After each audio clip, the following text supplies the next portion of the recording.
Smith machine front squats. So basically these are just going to be a variation of squat. Using a Smith machine for them means that balance and stability is not an issue. You can get a little bit more force outputted through the legs, which is obviously a good thing for building muscle.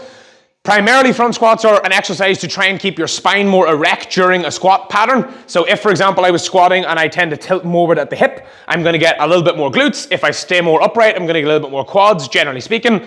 When you do a front squat, it absolutely forces you to stand more upright, because if you don't, the bar fucking falls off. Well, in this case, it wouldn't. It would just fall to the bottom, but you get the point. So front squats, there are a couple of different ways to do them. If you are one of those freaky CrossFit people who has great mobility, you can do it with your hands back like this. My elbows would explode if I did that, so I've always done this variation, which is just bar across the throat, hands here, okay?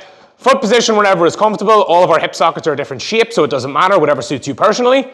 Down, standard squat, back up again, just like that. Smith machine front squat, great quad exercise, stability not an issue, keeps you nice and stable in the rack, slow, controlled, all the usual stuff.